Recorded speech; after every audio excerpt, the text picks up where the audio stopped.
கர்த்தருக்குள் பிரியமானவர்களே, அக்டோபர் 6 இன்றைய பனித்துளிகளின் தலைப்பானது இளவயது விசுவாசம். வசனம் உபாகமம் 5வது அதிகாரம் 29வது வசனம்.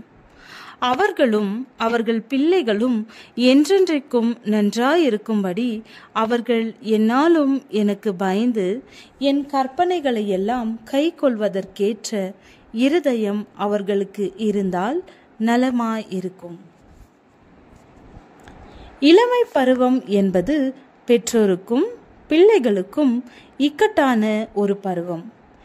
என்னுடைய இளமை பருவத்தில் என் தாயாரிடத்திலிருந்து என்னை தனியே அடையாளப்படுத்த எண்ணிய நான் அவர்களுடைய கருத்துக்கள், விதிமுறைகள், நோக்கங்கள் ஆகியவைகள் என்னை தவறாய் நடத்துகிறது என்று புறக்கணித்தேன்.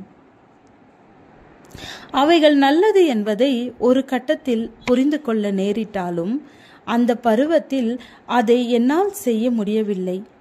அதை மீறுவது எனக்கு மனரீதியாகவும் உடல் ரீதியாகவும் பாதிப்பை ஏற்படுத்தும் என்பதை அறிந்து என் தாய் என்னுடைய மீறுதல்களை குறித்து புலம்பினார். தேவனும் அவருடைய பிள்ளைகளான இஸ்ரவேலை குறித்து இதோ போன்று எண்ணினார். தேவன் தன்னுடைய ஞானத்தை 10 கற்பனைகளாய் கொடுத்துள்ளார். அவைகள் விதிமுறைகளை உள்ளடக்கிய பட்டியல் போல் தெரிந்தாலும் அவர்களும் அவர்கள் பிள்ளைகளும் என்றென்றைக்கும் நன்றாயிருக்கும்படி என்று தேவன் அதை கொடுத்ததற்கான சித்தத்தை மோசேக்கு வெளிப்படுத்துகிறார். அவர்களும் அவர்கள் பிள்ளைகளும் என்றென்றைக்கும் நன்றாயிருக்கும்படி அவர்கள் என்னாலும் எனக்கு பயந்து என் கற்பனைகளை எல்லாம் கை கொள்வதற்கேற்ற இருதயம் அவர்களுக்கு இருந்தால் நலமாயிருக்கும். கர்த்தருடைய கற்பனைகளுக்கு கீழ்ப்படிவதின் மூலம் வாக்கு பண்ணப்பட்ட தேசத்தில் தேவ பிரசன்னத்தை இஸ்ரவேலர்கள் அனுபவிக்க முடியும் என்ற தேவனுடைய இருதயத்தை மோசே அறிந்திருந்தார்.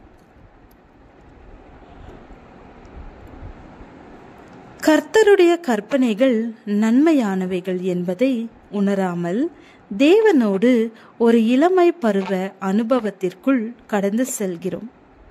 நமக்கு எது நல்லது, எது ஞானத்திற்கேதுவானது என்று தேவன் வைத்துள்ளவைகளை உணர்ந்து அதை கவனமாய் கைக்கொள்ள பிரயாசப்படுவோம். நாம் இயேசுவை போல மாறுவதற்கும் ஆவிக்குரிய முதிர்ச்சி நம்மில் ஏற்படுத்துவதுமே அவருடைய வழி நடத்தல்களின் நோக்கமாயிருக்கிறது.